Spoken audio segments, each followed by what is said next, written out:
armées, j'enverrai parmi vous la malédiction et je maudirai vos bénédictions. Oui, je les maudirai parce que vous ne l'avez pas à cœur.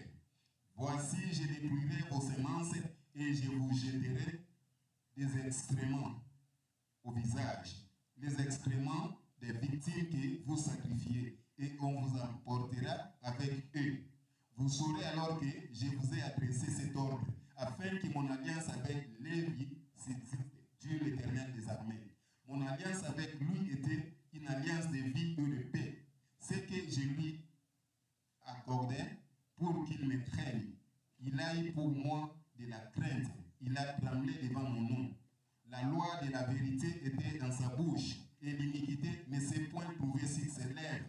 Il a marché avec moi dans la paix et dans la droiture et il a détourné du mal beaucoup d'hommes, car les lèvres du sacrificateur doivent garder la science et c'est à sa bouche qu'on demande la loi, parce qu'il est un envoyé de l'Éternel des armées. Mais vous vous êtes écarté de la voie. Vous avez fait de la loi une occasion de chute pour plaisir. Il faut lire maintenant Apocalypse chapitre 1, verset 26 à 27 pour terminer.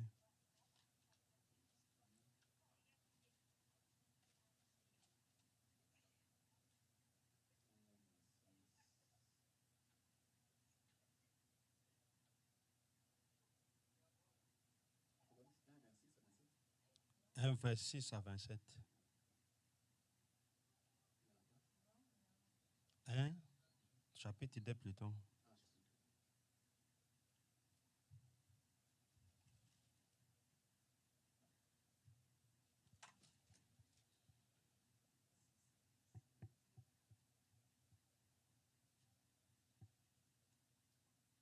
À celui qui vaincra et qui gardera jusqu'à la fin des œuvres, je donnerai autorité sur les nations. Il pètera avec une verge de fer comme on brise les vases d'argile, ainsi que moi-même, j'en ai reçu le pouvoir de mon Père. Amen. Amen. Que Dieu vous bénisse. Amen. Pouvons nous mettre. Oui, la fois passée, on avait fait la lecture en 1 Roi chapitre 18, à partir du verset 21 jusqu'à 35, et aussi en 1 Roi chapitre 19, à partir du premier verset. Il s'agit de lui, le prophète, qui avait appelé le peuple d'Israël autour de l'autel de l'Éternel. C'était pendant les temps de la confusion en Israël où le peuple avait oublié le vrai adoration. Et voilà pourquoi lorsqu'Élie, le prophète, était venu, la première des choses, d'abord, était de rassembler le peuple autour de la vraie adoration. Parce que le peuple est tâtonné de gauche à droite, le peuple avait oublié le vrai Dieu. Or, l'adoration, on adore un être élevé. Et maintenant, en Israël, on avait élevé Baal à la place du Dieu Tout-Puissant. Et c'était ça la confusion qui régnait en Israël. Et c'est pourquoi pendant tout ce temps-là, il n'y avait plus la pluie en Israël. C'est-à-dire Israël traversait dans un moment de souffrance, dans un moment de la sécheresse. Pourquoi? À cause du manque de la pluie. Or, cette pluie était le symbole de la bénédiction en Israël. C'est-à-dire Israël traversait un moment de malédiction. La Bible dit ceci: Dieu fait répéter ce qui était, c'est ce qui est, c'est ce qui sera. Or, autrefois, on avait vu en Égypte, avant de frapper, c'est-à-dire avant que l'Éternel frappe l'Égypte avec la famine, d'abord Dieu avait donné la vision à Pharaon. C'est-à-dire, Pharaon avait eu une vision, et dans cette vision, lorsque Joseph était venu, Joseph avait bien expliqué cette vision. Il avait expliqué les 7 ans de la sécheresse, ou soit de l'abondance premièrement, et aussi les 7 ans de la sécheresse. C'est-à-dire, l'abondance précède, après quoi vient la sécheresse. Et pendant le temps de l'abondance, c'est le temps d'approvisionner. C'est le temps de garder la nourriture en provision pour nous servir pendant le temps de la sécheresse. Or, nous savons qu'un jour, il y aura la famine, non du pain, ou soit des manques de la nourriture physique, mais il y aura sécheresse et manquement de la nourriture spirituelle. Et nous savons que le repas, ou soit la nourriture par excellence, c'est la parole de Dieu. Parce que toutes choses passeront, mais c'est la parole de Dieu restera éternellement. Et nous savons que celui qui mange de ce pains a la vie éternelle. Parce que Jésus-Christ s'est identifié à la nourriture. Lui-même a dit, je suis le pain qui est descendu du ciel. C'est-à-dire, il s'est identifié à la nourriture et la nourriture qui donne la vie. C'est pourquoi un jour il dira, l'homme ne vit pas seulement de pain, mais aussi de toutes les paroles qui sortent de la bouche de l'Éternel. Et cependant qu'on comprend par là que la nourriture par excellence, c'est la parole de Dieu. Et pendant ce temps où nous sommes, c'est le temps de faire la provision, parce qu'après la mort, il n'y aura plus encore le temps de chercher la parole pour approvisionner ta vie. Ce qu'on est en train d'écouter aujourd'hui, après la mort, il n'y aura plus encore le temps d'écouter la parole, il n'y aura plus encore le temps de se repentir.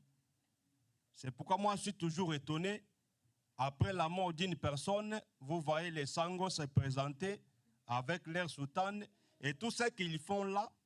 Si vous lisez dans la Bible noir sur blanc, vous ne trouverez jamais tout ce qu'ils font là dans la Bible. Et cependant d'abord que la Bible dit ceci, c'est le Seigneur Jésus-Christ lui-même, lorsqu'il a enseigné.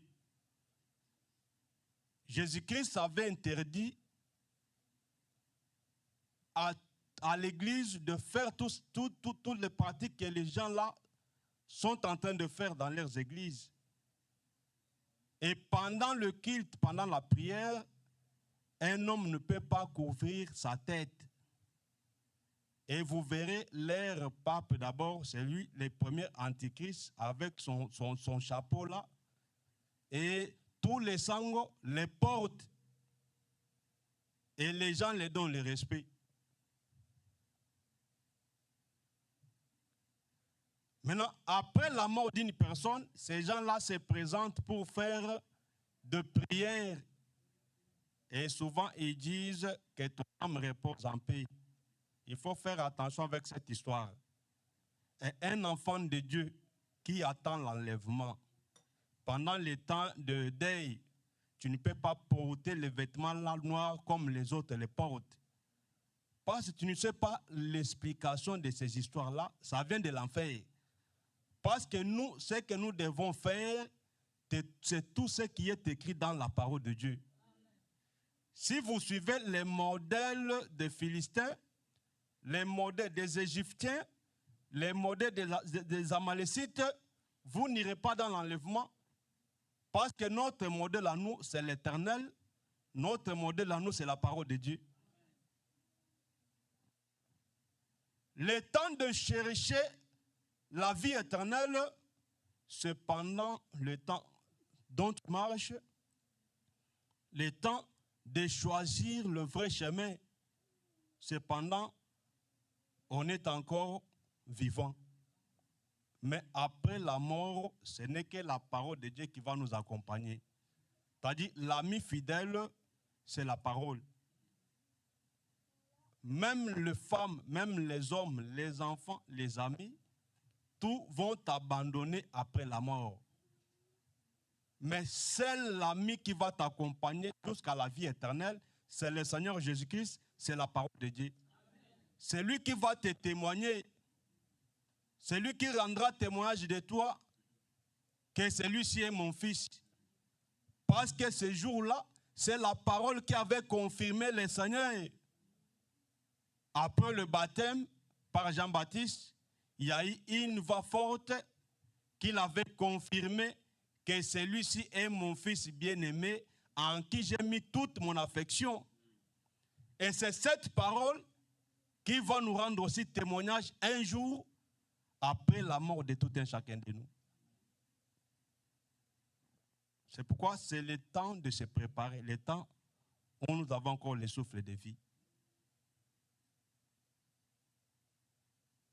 Il n'y a pas de prière des morts. Ça n'existe pas dans la Bible. Il faut faire beaucoup d'attention. Suivons les modèles du Seigneur Jésus-Christ. Tout ce que l'Église doit vivre tout selon les modèles. Parce que c'est ce que Dieu avait dit à Moïse, que vous allez construire les tabernacles d'après les modèles dont tu as vu. Les modèles que tu t'avais montés à la montagne, c'est ces modèles-là que tu dois présenter au peuple. Et à Betchalel et aussi à Dan, c'est-à-dire Juda et Dan qui vont construire maintenant les tabernacles après les modèles. Or, pour nous, les modèles, c'est la Bible, les Écritures et l'explication. Que Dieu vous bénisse. C'est pourquoi, lorsqu'Élie était venu en Israël, lorsqu'il avait remarqué le peuple tâtonner, la première des choses, Israël devait connaître le véritable Dieu. C'est ça le problème majeur. Je vais vous dire une chose. Après la fuite de David, lorsqu'il avait fui son fils, Absalom, la Bible dit ceci. David avait fui pendant 7 ans. Et le jour de sa fuite, il y a eu une personne qui l'avait insulté. Il s'appelait du nom de Chiméi. Maintenant, tout ce temps que David était parti, Chiméi était sorti comme son ennemi. Pourquoi? Voir même les soldats de David demander à David la permission de tuer cet homme. Mais David avait refusé. Il avait dit que c'est l'Éternel qui l'a autorisé de faire ce qu'il est en train de faire. Moi, je ne peux pas le toucher parce qu'il est en train de faire là, c'est la volonté de Dieu. C'est Dieu qui a permis aujourd'hui que moi, David, je sois humilié. C'est-à-dire, la Bible dit ceci, rien ne peut se faire sans que l'Éternel l'ait ordonné. C'est-à-dire, Dieu peut permettre que tu puisses traverser un moment difficile, même si les gens se moquent de toi, mais c'est le moment où l'Éternel avait connu dès avant la fondation du monde. Et il sait comment il va finir avec ça. Et il va te faire sortir victorieux dans ces temps difficiles que tu es en train de traverser. Maintenant, David s'est confié à Dieu.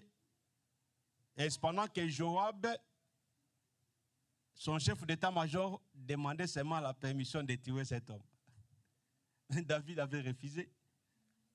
Mais les jours où David maintenant retournait dans sa gloire, la Bible dit ceci, les ennemis et les amis de David sont allés l'accueillir. C'est là où il y a un problème. Écoutez-moi très bien.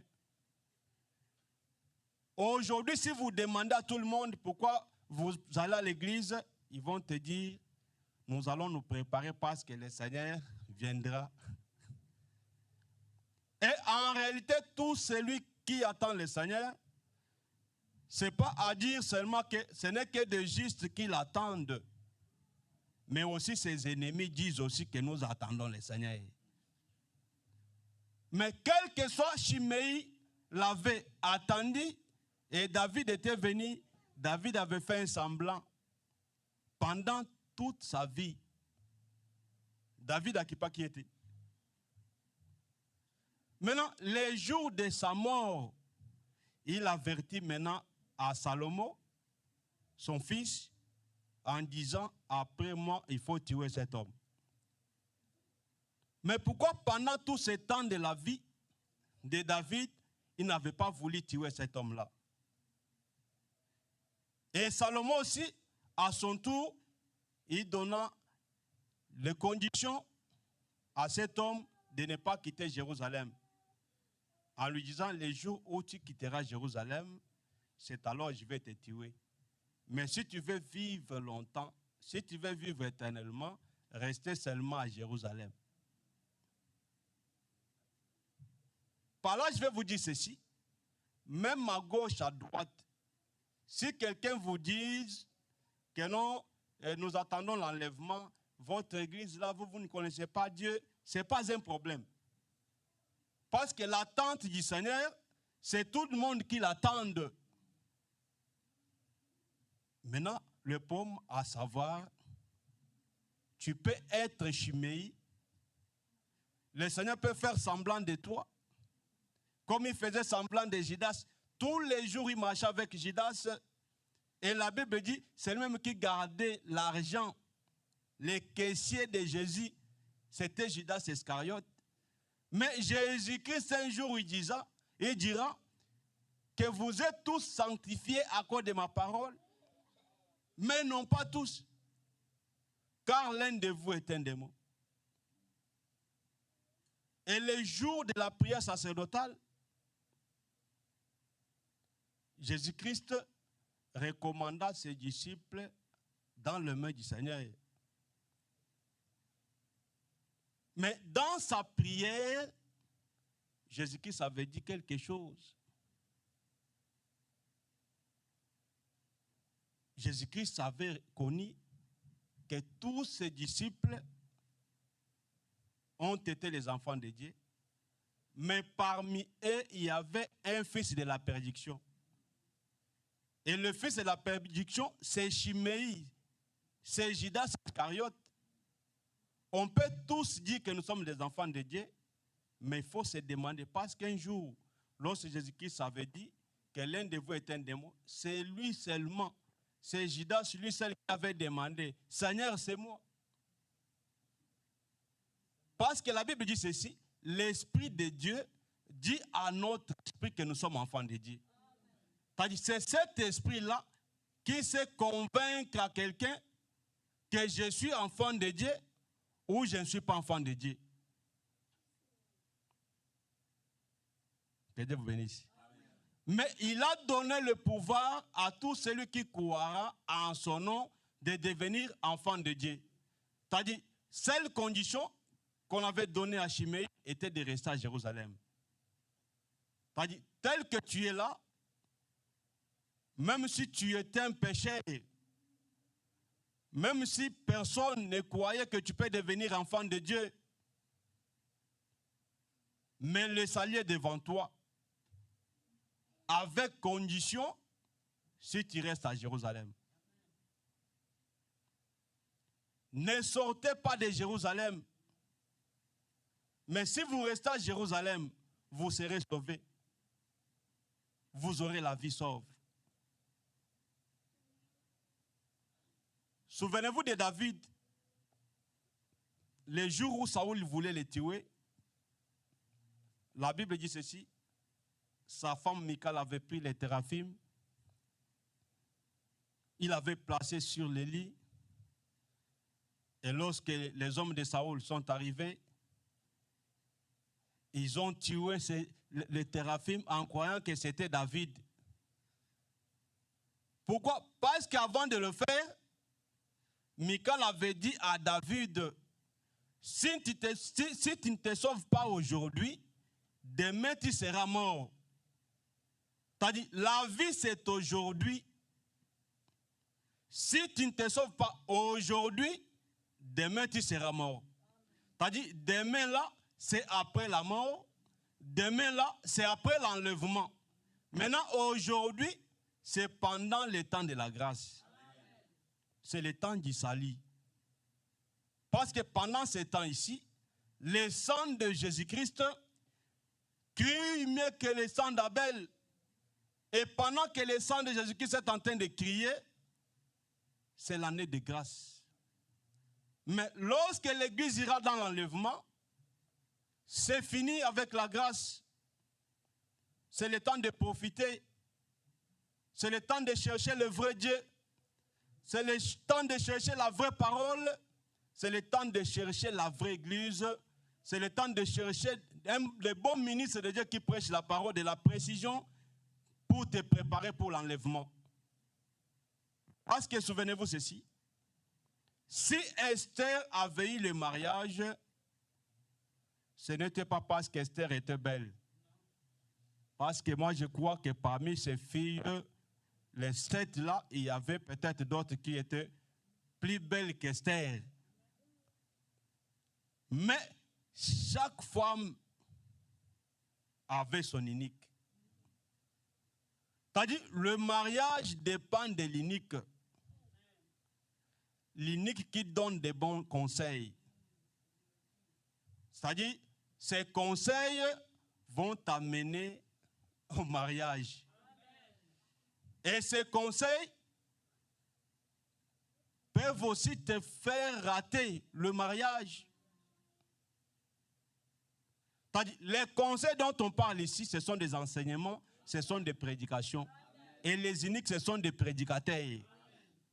Parce qu'il y a plusieurs personnes, des fanatiques, des enseignants, des prédicateurs. Mais il faut connaître quel genre d'enseignement que ces gens-là sont en train de te présenter. Parce que c'est cet enseignement qui va te faire enlever, ou soit c'est cet enseignement qui va encore te faire rater l'enlèvement. C'est pourquoi il ne faut pas être fanatique d'une personne, mon frère. Ta vie vaut mieux que les hommes. Ta vie vaut mieux que l'argent. À cause du salut, les apôtres ont répondu aux Sadducéens et aux pharisiens. Lisons en Actes chapitre 5, verset 29. C'est ça, ce qui est important. Le temps où nous sommes, c'est le temps d'être vigilant. Actes chapitre 5, verset 29.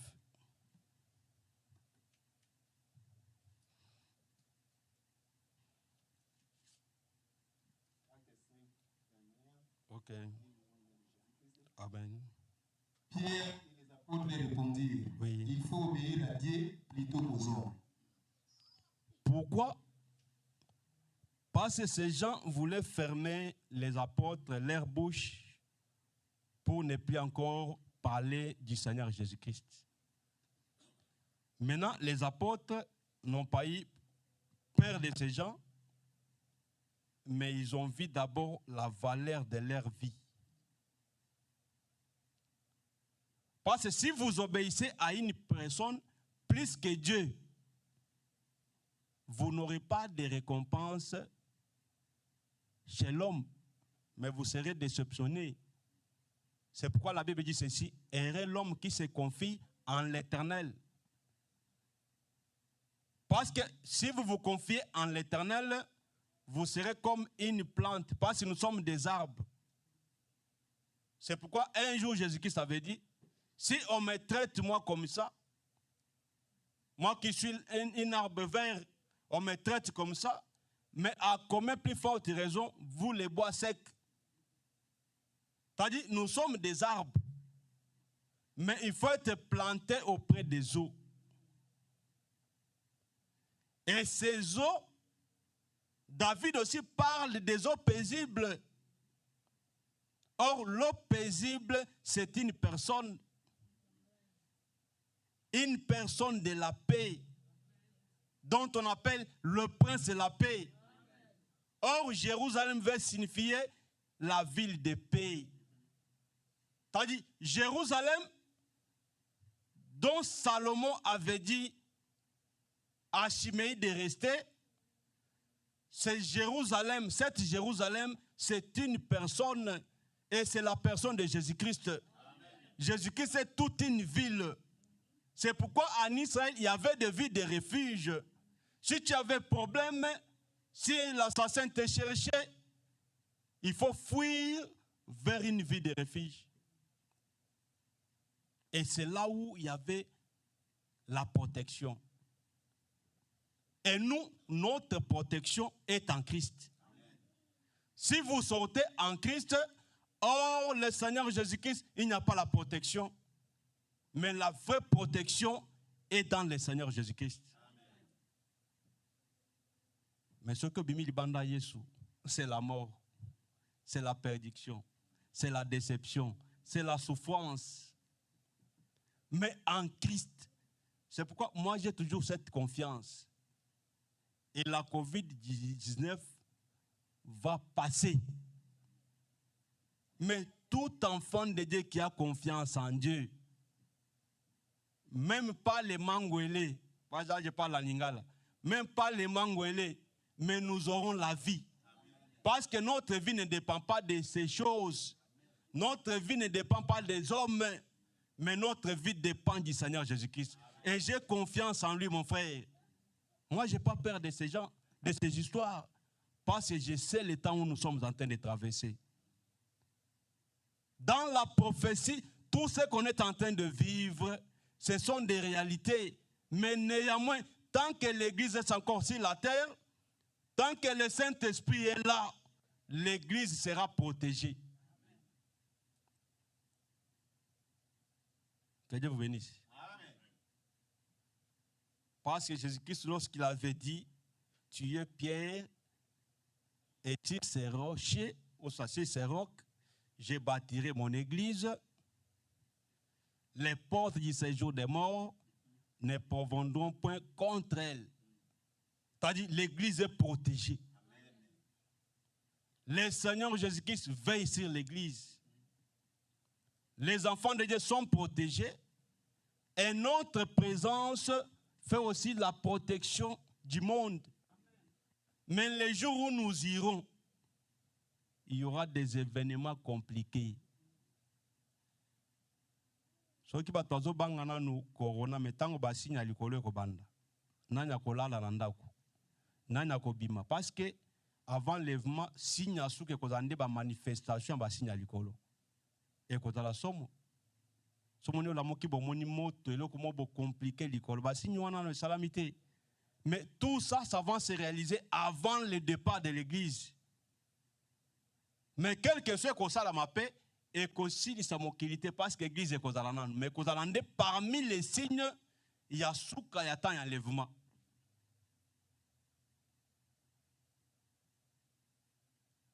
Une femme avant d'accoucher, elle a toujours présenté des signes et des douleurs de l'enfantement.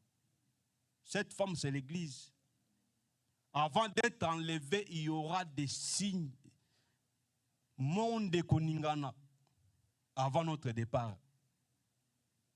Mais ce qui est important pour toi et pour moi est de chercher le bon côté. Le bon côté est de s'attacher au Dieu d'Élie. Parce que c'est le Dieu véritable. C'est pourquoi Élie s'est moqué des prophètes de Baal. Nous avons un vrai Dieu. Et je vais vous dire une chose. La Bible dit ceci, Dieu ne se repent pas de ses dons, ni de son appel. Dieu peut appeler une personne pour chasser les démons, pour prêcher, pour faire les miracles. Mais cela peut t'amener aux distractions. Parce que le signe d'un enfant de Dieu, d'un vrai ministre, c'est l'évangile éternel dont on vous prêche ici nuit et jour.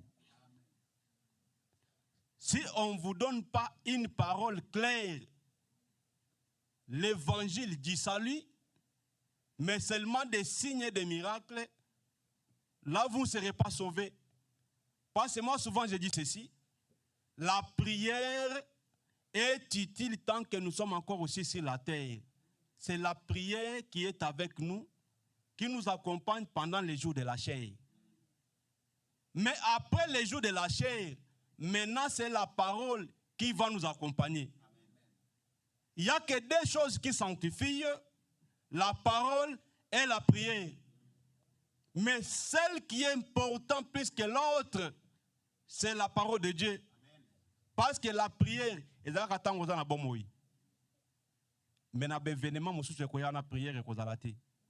mais la parole est éternelle. C'est pourquoi ne suivez pas les églises à cause de la prière seulement. Mais regardez si dans une église, il y a la prière, il y a aussi l'enseignement.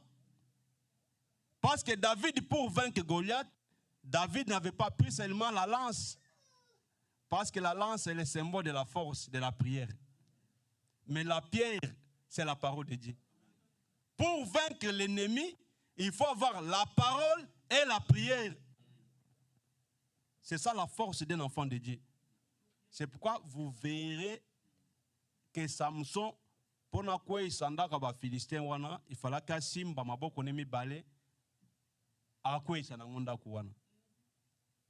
il faut la prière et l'enseignement pour vaincre l'ennemi. Que Dieu vous bénisse. Amen. C'est pourquoi Élie était venu pour mettre fin au tâtonnement, pour préciser au peuple de choisir un camp et le camp de la vérité. Le camp de la vérité, c'est le camp du Seigneur, c'est le camp de la sainte doctrine, c'est le camp de la parole pure, l'évangile de la grâce, l'évangile éternel. C'est ça le vrai camp. Parce que ayant cette parole de la précision, ayant la vie de prière, vous aurez la victoire à tous égards. Que Dieu vous bénisse. Et Élie avait défié ses prophètes. Il avait dit qu'aujourd'hui, on doit connaître qui est et qui n'est pas aussi vrai Dieu. Et nous savons ce qui était arrivé. Le Dieu d'Élie avait marqué la différence. Parce que le Dieu que nous avons, c'est le Dieu de la différence. C'est le Seigneur Jésus-Christ. C'est ça son nom. Aucun nom n'a été donné pour les salut si ce n'est le nom de Jésus-Christ. C'est pourquoi la Bible dit ceci. Dieu reprochait à Israël en disant, si moi je suis votre père, où est l'honneur? Parce que le fils a toujours honoré son père. Et si je suis votre mère, où est la crainte? Parce que le serviteur a toujours eu la crainte envers son maître, ou soit son chef. Maintenant, si Dieu est notre chef, il faut le craindre. Si Dieu est notre père, il faut l'honorer. Il faut honorer Dieu. Un fils qui honore son père ne peut pas manquer son père le respect. Ne peut pas faire le contraire de ce que son père lui dit de faire. Celui qui pratique, celui qui fait la volonté de Dieu, c'est le fils qui honore son père. Et celui qui craint Dieu, sans oublier la crainte de l'Éternel, c'est le commencement de la sagesse. Et la crainte, c'est la sanctification. Et la Bible dit, sans la sanctification, personne ne verra Dieu. C'est-à-dire, la sanctification, c'est la porte du ciel. La sanctification. C'est pourquoi Dieu avait dit ceci. Si vous m'honorez, si vous me craignez, mais pourquoi vous me présentez des offrandes viles, des agneaux ou soit des chèvres malades? Maintenant, il a dit ceci. Si vous voulez m'offrir, premièrement, il faut commencer chez votre gouverneur. Si vous présentez à votre gouverneur un tabakou falissou, et s'il accepte, après quoi, vous allez maintenant chercher quoi maintenant à donner à l'Éternel. Mais si une personne physique, un homme charnel, un homme que Dieu a créé, il refuse, ou soit toi-même tu es complexé de présenter à cet homme une offrande qui n'est pas bonne. Maintenant, à combien plus forte raison, vous allez prendre cette offrande pour aller présenter à l'Éternel des armées, les rois des rois et les seigneurs des seigneurs. Dieu, d'abord, il se prend en exemple. Avant de l'offrir, c'est Dieu lui-même qui commence premièrement à offrir. Dieu, lorsqu'il a choisi son offrande, c'était l'offrande de l'agneau, l'offrande de son fils. Et la Bible dit l'agneau sans tache. Jésus-Christ a été remarqué qu'en lui il n'y avait pas de péché. Il était saint et séparé de péché. Selon Hébreux chapitre 7, verset 25. Que Dieu vous bénisse. Amen. Dieu donne son offrande, une offrande pire. C'était l'offrande de Jésus. On avait examiné Jésus pour chercher ce qu'il avait fait, mais Pilate avait dit, en cet homme, je ne vois rien de mal. C'est un homme juste. Il n'a rien fait. C'est ça l'offrande de Dieu. C'est pourquoi la Bible dit, tu n'as voulu ni sacrifice ni holocauste, mais tu m'as fait un corps pour faire au Dieu ta volonté. Et le jour où Jésus-Christ s'est présenté en disant, mais voici, parce qu'on demandait, qui est Jésus de Nazareth? Qui est Jésus de Nazareth? Mais il s'est donné lui-même. Parce qu'il était l'offrande que Dieu avait présentée. Une offrande sans défaut, ni sache, ni rien de semblable.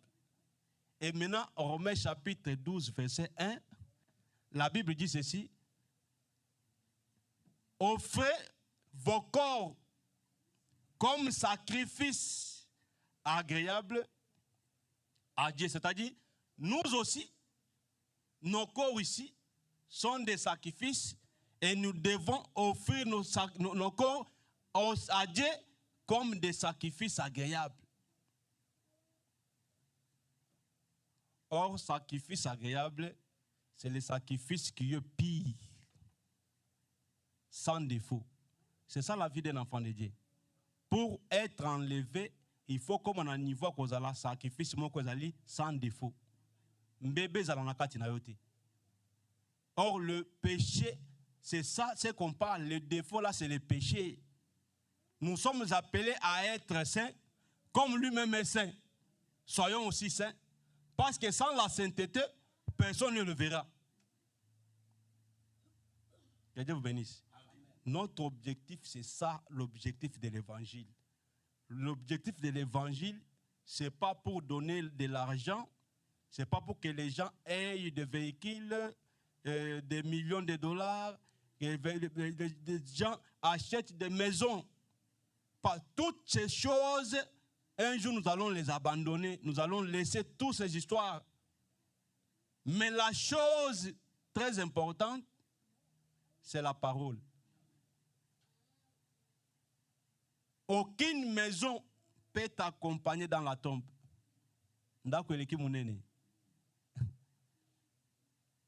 Même ton lit,